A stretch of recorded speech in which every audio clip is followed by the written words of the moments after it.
السلام عليكم ورحمة الله وبركاته.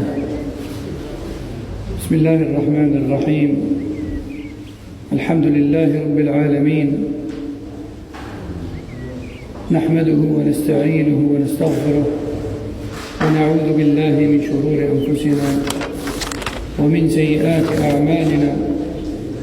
من يهده الله فلا مضل له ومن يضلل فلا هادي له، وأشهد أن لا إله إلا الله وحده لا شريك له، وأشهد أن محمدًا عبده ورسوله صلى الله وسلم وبارك عليه وعلى آله وأصحابه أجمعين. أما بعد، فقد أخذنا في الدروس الماضية عدداً من القواعد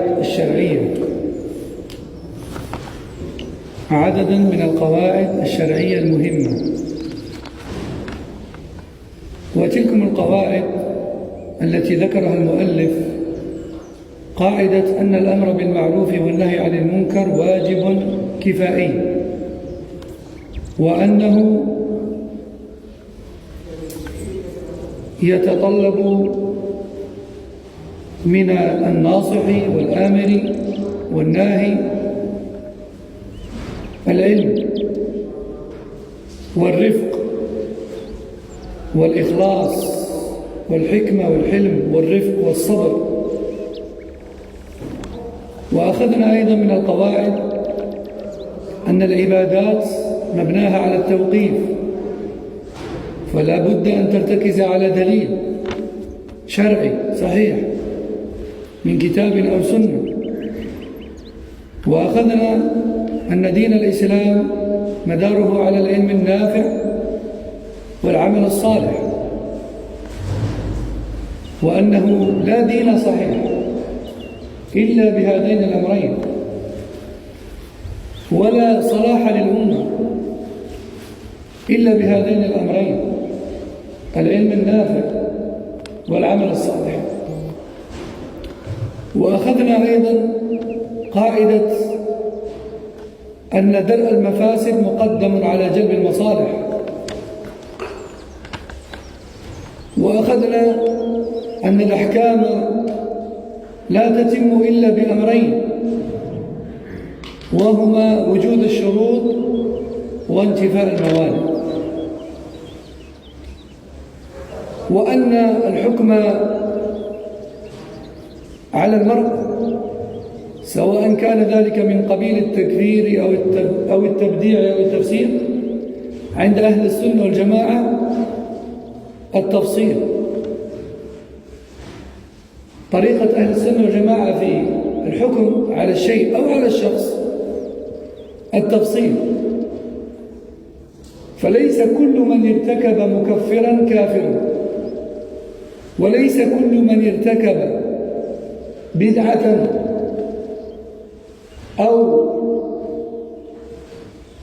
فسقا يكون فاسقا، وإنما لا بد أن تجتمع فيه الشروط وتنتفي عنه الموانع حتى يحكم عليه بأنه كافر أو مبتدع أو فاسق.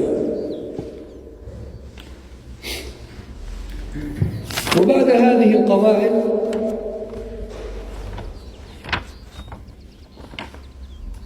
انتقل المؤلف حفظه الله إلى فصل جديد، وهو موقف السلف الصالح من المبتدعة.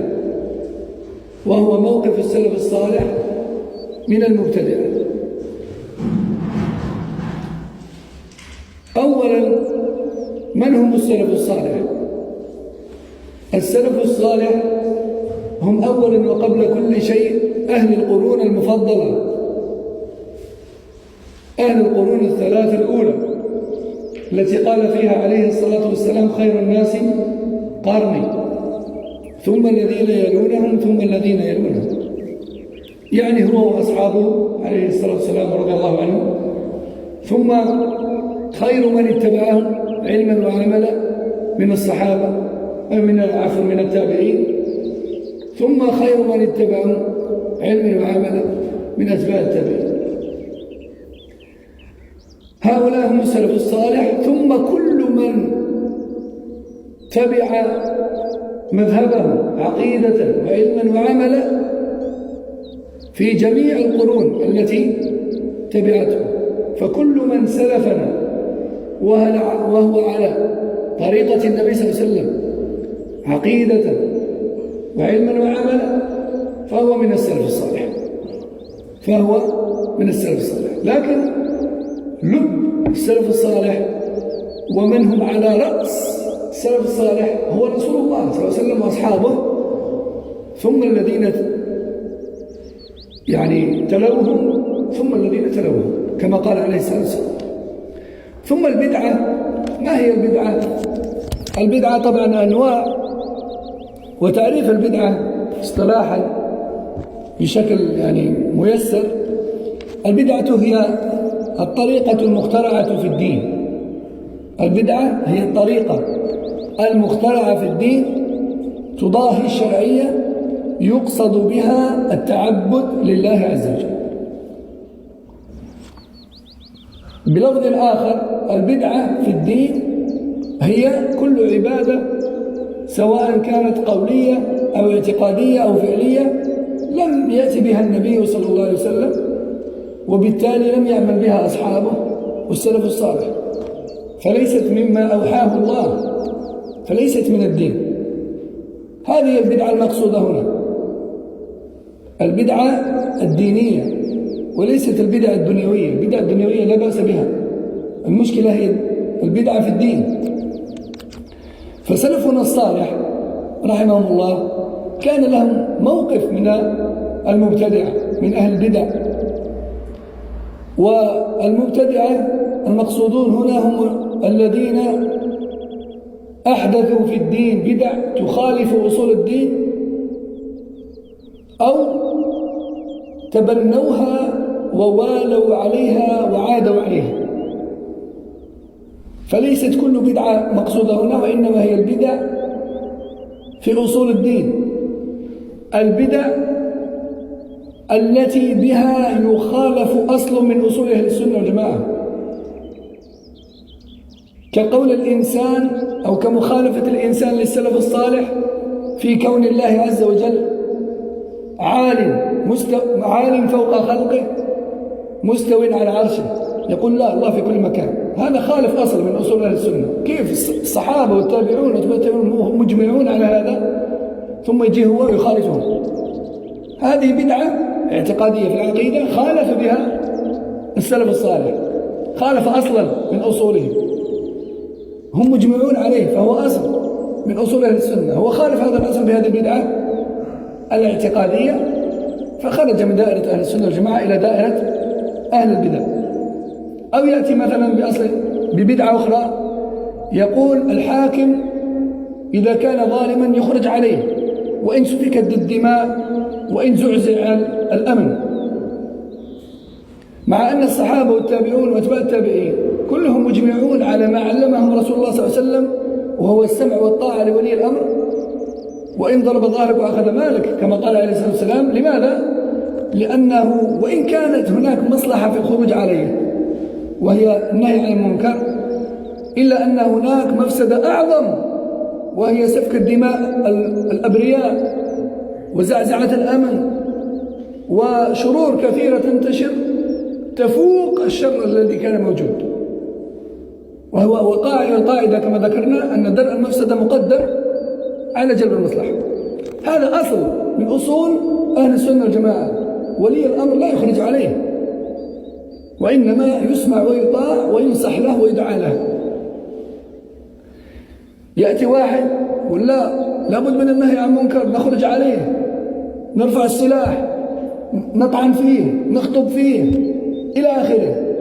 هذا ببدعته الفعلية والقولية خالف أصل من أصول السنة والجماعة المجمع عليه، وهو طاعة ولي الأمر وعدم الخروج عليه. فيخرج بمخالفته لهذا الأصل من دائرة أهل السنة إلى دائرة أهل البدع وهم خوارج. والأول أهل التصوف الذين يقولون بأن الله في كل مكان. وهكذا كل بدعة يخالف بها صاحبها أصلا من أصول أهل السنة والجماعة يخرج من أهل السنة والجماعة إلى أهل البدع. طبعا بعدما تقام عليه الحجة ويفهم لكن يخالف وإلا فهو معذور بجهله. إذن السلف الصالح لهم موقف من المبتدعة. Donc, on a vu dans les cours passés quelques règles importantes dans notre religion, parmi lesquelles le fait que la recommandation du bien et le blâme du mal, donc le conseil prodigué aux autres, est une obligation qui incombe à une partie de la communauté. Si une partie de la communauté s'en occupe, le reste en est déchargé. Ça, on l'a vu. Et on a vu surtout aussi que le conseil prodigué nécessite absolument certains traits de caractère ou certaines choses. Parmi elles, la sincérité. Le fait de vouloir, est-ce que la personne se réforme et qu'Allah soit content d'elle. Pas de vouloir montrer qu'on connaît ou bien de vouloir humilier la personne ou ce genre de choses. Donc l'ikhlas, la sincérité. La pureté de l'intention plutôt, pour Allah. On a vu aussi que celui qui conseille doit avoir une parfaite connaissance de ce de quoi il parle. Pas il vient, il blâme une personne sur un sujet alors qu'il y a une divergence dedans. Lui, il n'est pas au courant qu'il y a un avis A et un avis B. Il connaît que l'avis A. Il vient, il l'impose. Il lui impose et il le blâme, etc. alors que la personne elle est sur l'avis B qui a tous ses dalils aussi. C'est vrai que c'est important d'avoir l'ilm. On a vu aussi que celui qui conseille les autres doit aussi faire preuve de rifq, de douceur. Hein? Tu vois, il est perdu dans la dunya, il se drogue ou kada. C'est pas tu viens, tu lui dis, tu pries toi? Est-ce que tu pries? Tu pries pas? T'es musulman, tu crois? T'es pas musulman, kada? Non, c'est pas comme ça. Tu dis, comment tu t'appelles? Ah, mashallah, tu t'appelles Mohammed, donc t'es musulman, toi. Ah, mashallah, mbarak. Kada, tu lui parles tout doucement d'Allah. Tu sais, Allah, il nous a créé, kada, kada, kada. Tu le ramènes tout doucement, une fois qu'il a apaisé. Et tu sais, normalement, comme on est créé pour adorer Allah, on doit prier. Le professeur sallam a dit kada, wa kada, wa kada. Tout doucement. Pas tu viens, tu sautes dessus. Hein. Aussi, on a vu que parmi les choses de laquelle doit faire preuve celui qui conseille, il y a le hikmah, la sagesse. Aussi, il y a le hilm, et le fait de garder son calme et de faire les choses prudemment, dans l'ordre. Aussi la patience. C'est peut que les personnes n'acceptent pas tout de suite. Mais, comme il dit Cheikh Al-Uthaymin, ton but ne doit pas être d'être écouté là tout de suite maintenant. Peut-être que toi tu vas faire une nasiha pendant des années à une personne, ou à des gens, ou à un village, ou à un peuple tout entier. Et personne ne va te calculer. Peut-être que c'est après ta mort que les gens mettront en application ta nasiha. Peut-être que c'est après ta mort. Je vais vous donner juste un simple exemple. Vous avez tous déjà entendu parler de l'imam Shatibi, rahimahullah. L'imam Shatibi, rahimahullah, c'était un savant qui avait peu de semblables. L'imam Shatibi qui a écrit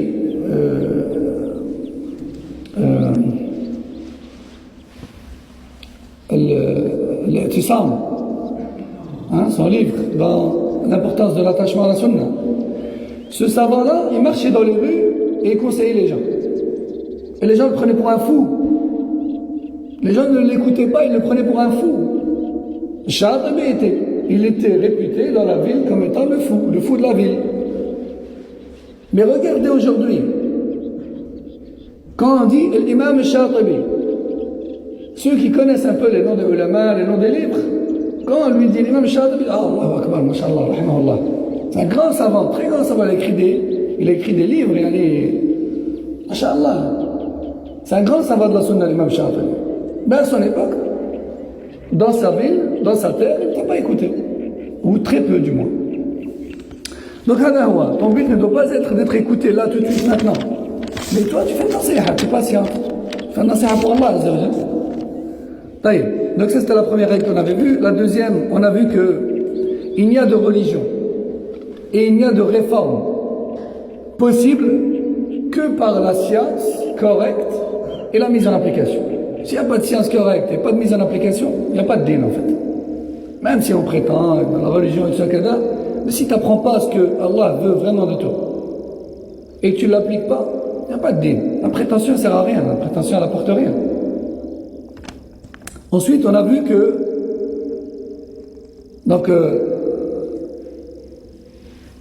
le fait d'éviter les mots est prioritaire sur le fait de concrétiser les biens, les bonnes choses.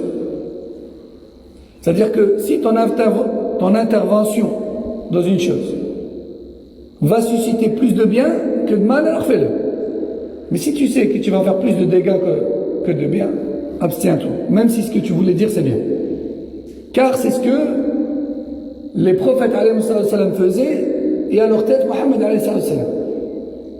Et je rappelle un hadith par rapport au Kaaba, quand il a dit à Aïcha, si je ne craignais pas la réaction des Arabes de la Mecque, qui ont toujours vénéré, respecté le Kaaba et qui ont accepté l'islam aujourd'hui, si je ne craignais pas leur réaction, j'aurais détruit la Kaaba, je l'aurais reconstruite sur les fondations d'Ibrahim. Alayhi salam. C'est une bonne chose ou pas de reconstruire la Kaaba comme son premier jour? C'est une bonne chose. Mais la réaction des Arabes et leur apostasie après avoir embrassé l'islam, c'est un mal qui est considéré comme étant plus grand. Donc il vaut mieux laisser la Kaaba comme elle est et que les gens restent dans l'islam. Ça c'est un exemple, il y en a d'autres bien sûr, on les a vus. Enfin, on a vu une dernière règle la semaine dernière. Cette règle qui dit que les verdicts religieux, que ce soit sur les choses ou sur les personnes, ne sont applicables et pris en considération que si toutes les conditions sont réunies et les excuses valables écartées. Toutes, sans exception. Que cela soit le jugement sur les choses et les situations, mais même sur les personnes. Ainsi, on avait vu clairement que toute personne qui commet un acte de mécréance majeure n'est pas forcément mécréante. Et toute personne qui commet un acte ou qui commet une innovation d'égarement n'est pas forcément égarée. Et toute personne qui commet un acte qui rend grandement pervers et désobéissant n'a pas forcément ce statut-là, jusqu'à ce que toutes les conditions sont réunies et les excuses valables écartées d'elles. Et on avait donné un exemple de ceux qui vivent dans une forêt lointaine, ils ont juste entendu parler de l'islam un jour, ils l'ont embrassé, et puis ensuite, ils n'ont pas continué à apprendre, et puis commettent des choses qui font sortir de l'islam maintenant. On avait pris cet exemple-là, bien qu'il y en ait d'autres. Après avoir cité ces quelques règles-là, l'auteur, Hafidahullah, passe au chapitre suivant, chapitre numéro 9, qui s'intitule « La position des pieux prédécesseurs face aux innovateurs ». Tout d'abord, qui sont les pieux prédécesseurs? Les pieux prédécesseurs sont tout d'abord et avant tout, le prophète sallallahu alayhi wa sallam et ses compagnons radiyallahu anhum. Eux, ils sont à la tête des pieux prédécesseurs. Ce sont eux les meilleurs de la communauté musulmane.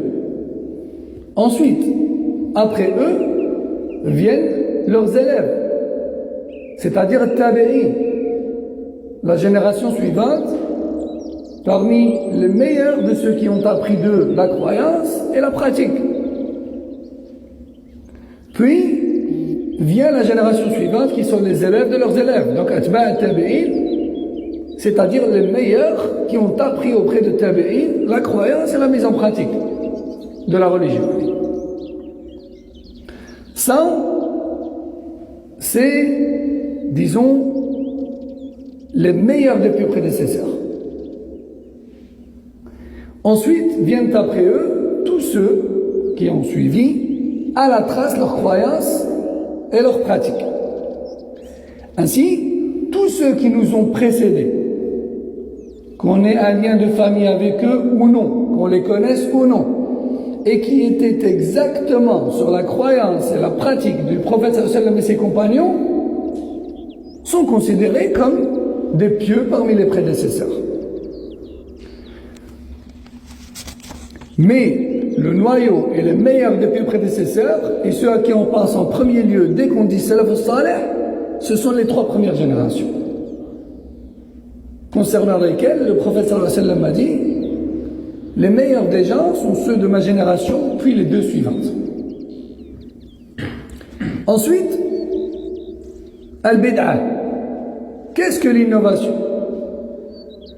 De façon très simple, l'innovation, c'est toute croyance, ou parole, ou pratique, en religion, inventée, à travers laquelle on cherche à adorer Allah. Toute croyance, ou pratique, ou parole, inventée en religion, à travers laquelle on cherche à adorer Allah. Quand on dit inventée, c'est-à-dire que le prophète sallam ne l'a pas pratiqué, ni lui ni ses compagnons. Dit autrement, ça n'a pas été révélé par Allah Azza wa Jal dans le Coran et le Sunna. Donc ça ne fait pas partie de l'islam. Ça, c'est ce qu'on appelle une bid'a. Mais les bid'as, elles sont diverses. Et elles sont de plusieurs degrés en gravité. Certaines sont plus graves que d'autres. Certaines sont, si je peux dire ça comme ça, plus vulgaires que d'autres, plus graves que d'autres. Et les innovations desquelles il est question ici, c'est surtout, en particulier, les innovations d'égarement. Les innovations qui rendent égarés. Toute innovation ne rend pas égaré. Toute innovation est désobéissance. Toute innovation est égarement. Toute innovation est interdite. Mais quand on parle d'égarement ici, on parle de quitter la voie des pieux prédécesseurs. Il se peut qu'une personne commette une innovation, mais qui ne fait pas forcément d'elle une personne égarée dans le sens où elle ne fait plus partie des gens de la sunna. Prenons un exemple. Une personne qui, par exemple, elle récite le Coran et à la fin elle dit Sadaq Allah al-Azim. À chaque fois, systématiquement, qu'elle récite le Coran, elle dit Sadaq Allah al-Azim à la fin. Effectivement, Sadaq Allah al-Azim. ومن أصدق من الله قيلا ومن أصدق من الله حديثا. Sadaq Allah al-Azim, ça veut dire Allah, le très grand, a dit vrai. Oui, effectivement, Allah a dit vrai. Allah ne dit que vrai. Allah a clairement dit dans le Coran ce qui a pour sens et qui est plus véridique qu'Allah en parole. Il n'y a pas de doute là-dessus. Mais le fait de prendre l'habitude de dire cette parole-là systématiquement à la fin de chaque récitation, ça c'est une bid'a, c'est une innovation. Est-ce que pour autant celui qui commet cette innovation on le considère comme mubtadi' égaré? Yani il est plus dans Ahl Sunnah wal Jama'a. Non. Parce que ce n'est pas une bid'a d'égarement dans le sens où elle fait sortir de Ahl Sunnah wal Jama'a. Toute bid'a est égarement. Toute bid'a est péché. Toute bid'a est interdite. Ça, là, il y a une subtilité à comprendre. Mais toute bid'a ne fait pas quitter le bateau de la Sunna et de la salafiyya. Ça, il faut bien comprendre. La bid'a qui fait sortir des gens de la Sunna et du groupe, c'est la bid'a qui va venir contredire un fondement ou plus parmi les fondements des gens de la Sunna et du groupe. Un fondement, c'est quoi? Un fondement, c'est tout sujet dans lequel le Coran et la Sunna ont été clairs et sur lequel les Sahaba et les Tabi'in, les Atba' Tabi'in étaient unanimes sans aucune divergence existante entre eux dessus. Par exemple, le fait qu'Allah soit élevé au-dessus du trône, au-dessus des cieux et au-dessus du trône, et que qu'il est au-dessus de toute sa création, tabarak wa ta'ala, de par son essence. Ça, c'est un fondement. Le Coran est clair dessus, hadith aussi, les Sahaba et les Tabi'in sont tous unanimes dessus. Il n'y a pas de divergence entre eux. Donc c'est un fondement de Ahl Sunnah wal Jama'a, c'est un fondement chez les gens de la Sunna du groupe. Celui qui vient avec une bid'a comme celle par exemple de Ahl al-Kalam ou al-Mutasawwifa et qui dit non, Allah il est partout. Allah il est partout.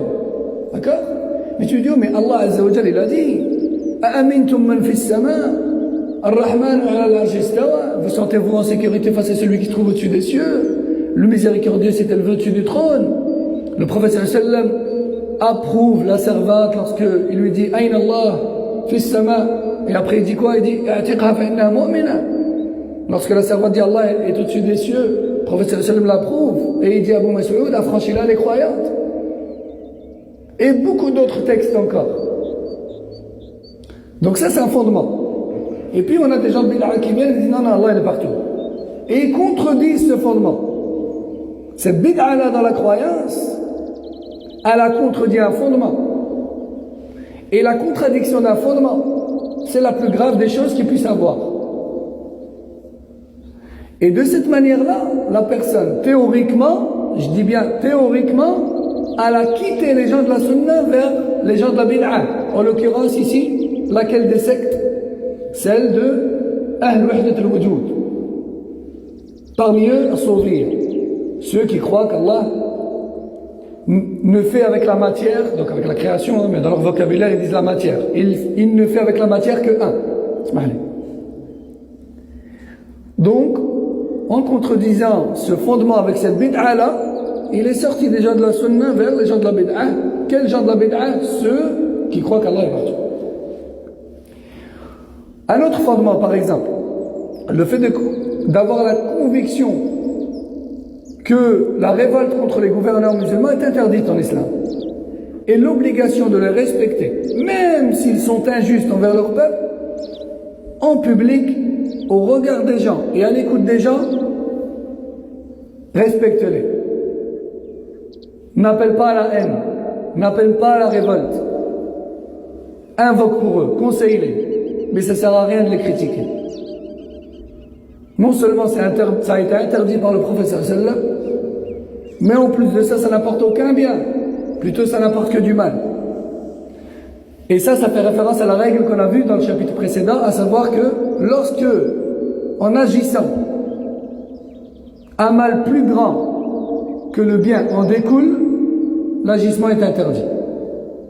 Ici, c'est le cas. Dans la plupart des cas, pour ne pas dire tous, quand il y a eu soulèvement, il y a eu plus de mal que de bien. Plutôt même le bien qui était là, il a disparu. Et le mal qui était là, il a grandi. Donc, où est l'intérêt? Moins de sécurité, moins de subsistance, il n'y a plus rien. Plus rien qui va dans ces pays-là.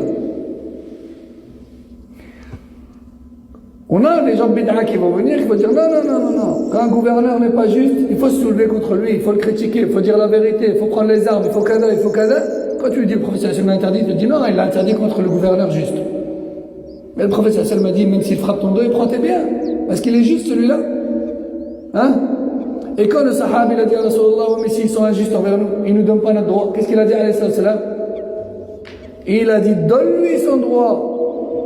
Et attends le tien de la part d'Allah, patiente. On a des gens qui viennent, qui disent non, il faut se soulever. Avec cette parole et cet acte et cette croyance innovée, parce que c'est clairement autre chose que ce que le prophète sallallahu enseignait, ils viennent contredire ce fondement sur lequel les sahaba, les tabi'in, les atba' tabi'in étaient unanimes. En contredisant ce fondement avec cette bid'a, ils sortent des gens de la sunna vers les gens de la bid'a, lesquels, en l'occurrence ici, le khawarij. Il en va de même avec toutes les bid'a d'égarement. Toute bid'a est égarement. Mais vous avez compris ce que je veux dire par bid'a d'égarement, c'est-à-dire la bid'a qui fait sortir les gens de la sunna. Et c'est pareil pour toutes les autres bid'a.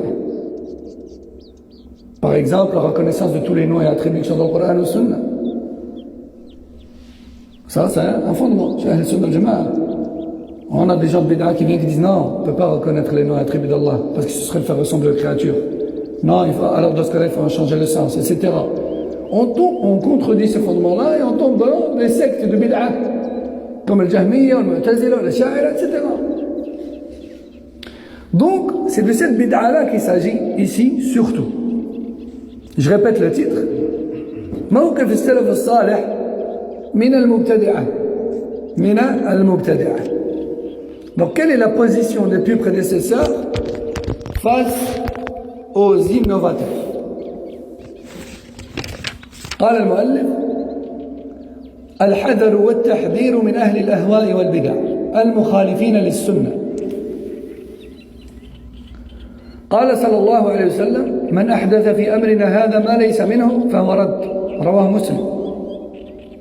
وقال عليه الصلاة والسلام من عمل عملا ليس عليه أمرنا فهو رد. رواه البخاري. وقال عليه الصلاة والسلام من أحب لله وأبغض لله وأعطى لله ومنع لله فقد استكمل الإيمان. رواه أبو داود. يعني الإنسان يحب كل مسلم لإسلامه وإيمانه، ولكن حبه للمسلم الذي ليس في عقيدته وعمله شيء مبتدع خارج عن الوحي، حبه لهذا الإنسان أكبر من حبه للمسلم الذي عنده بدع في عقيدته وأعماله. إذا قال عليه الصلاة والسلام من أحب لله وأبغض لله، تحب هذا لله لأنه مسلم ولأنه على السنة في عقيدته وعمله، وتحب هذا لله لأنه مسلم لكن عنده بدع في العقيدة والعمل، فتبغضه لله من أجل هذه البدع، فحبك له أقل من حبك للأول. قال من أحب لله وأبغض لله وأعطى لله ومنع لله فقد استكمل الإيمان. رواه أبو داود. Donc, l'auteur, Hafidahullah, nous dit la position des pieux prédécesseurs face aux innovateurs, c'est de prendre garde et de mettre en garde. C'est de prendre garde et de mettre en garde contre toute innovation et innovateur contradicteur de la sunna.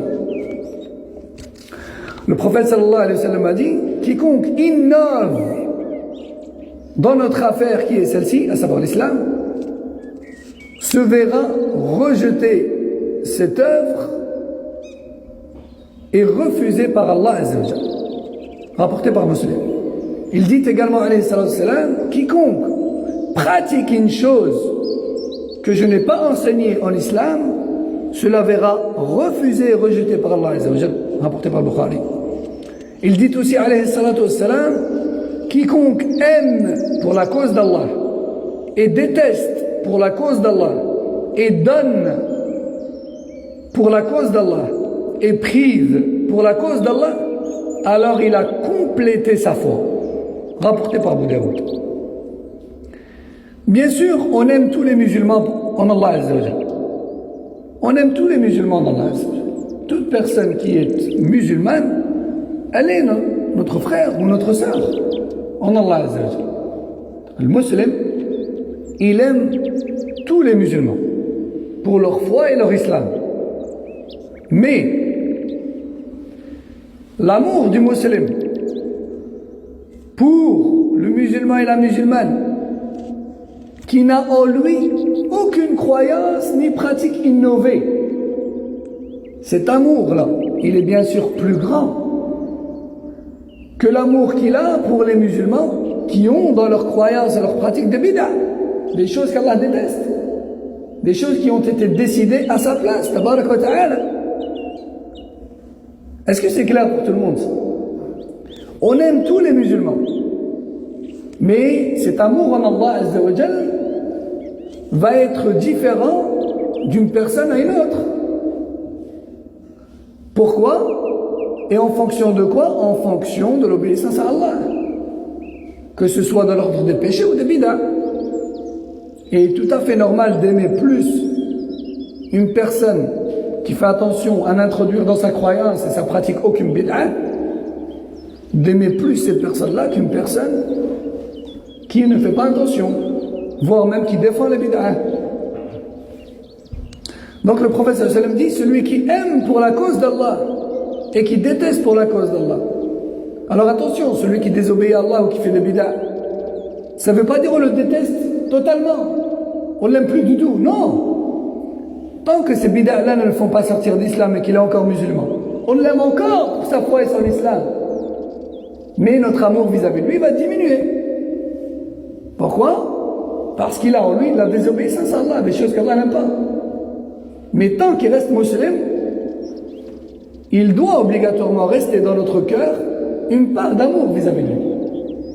Si un jour, il annule son islam et qu'il est conseillé et que la preuve est établie sur lui, il a compris, etc., mais il a tout de même refusé et il reste sur cette mécréance-là, alors oui, les gens de science se réservent le droit de le déclarer apostat, et là, l'amour que le musulman a envers cette personne-là disparaît totalement. Parce qu'elle est sortie de la foi, sortie de l'islam, elle a annulé sa foi. Ou sinon, il y a toujours un amour vis-à-vis d'elle. Et ça, c'est l'une des choses à laquelle nous, gens de la sunna, Inch'Allah, on doit faire attention. On voit parfois, surtout, c'est plus fréquent chez la jeunesse, chez les jeunes, quand ils voient une personne maintenant qui n'est pas dans la salafiyya, qui n'est pas tout à fait dans la sunna, qui ne connaît pas, qui ne connaît pas trop. Et bien, qu'est-ce qu'il fait? Il se comporte mal avec lui. Il le regarde mal, peut-être il ne répond pas à son salam, il répond à son salam une fois sur 10, il ne veut pas prier à côté de lui, il lui sourit pas, mais علاش pourquoi يا أخي مسلم هذا c'est un musulman, c'est ton frère, subhanallah. Hein? C'est quoi ton problème? C'est quoi? Il n'a pas de barbe, il a fait tel bid'a. Allah il t'a appris à toi, pas encore à lui, cette chose-là. Pourquoi tu ne prends pas ton courage à deux mains et tu ne fais pas preuve de sincérité envers Allah Azza wa Jal et de bon comportement et de sagesse et tu essaies de discuter avec lui, de lui expliquer? Pourquoi cette dureté? Pourquoi cette méchanceté? Et c'est pas comme ça que Salaf Salih était. Les plus prédécesseurs se mélangeaient aux gens, ils étaient proches des gens. Et ils étaient sages, ils avaient bon comportement avec les gens. Et c'est pour ça que la communauté musulmane a connu une époque brillante. Pourquoi? Parce qu'il y avait l'ilm, la science, la sagesse, le savoir-faire. Aujourd'hui, malheureusement, chez beaucoup, c'est perdu. D'où l'importance de ce genre d'assises et des lectures des livres des gens de science pour se remettre à jour.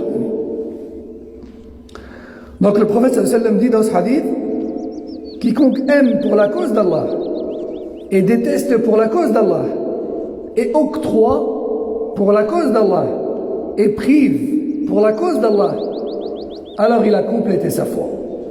Rapporté par Abu Daoud. Et on va s'arrêter ici pour aujourd'hui, Inch'Allah. Subhanak Allahumma wa bihamdik. Ashhadu an la ilaha illa ant. Astaghfiruka wa atubu ilayk. Wa sallallahu wa sallam ala nabiyyina Muhammad wa ala alihi wa sahbihi. Assalamu alaikum wa rahmatullahi wa barakatuh.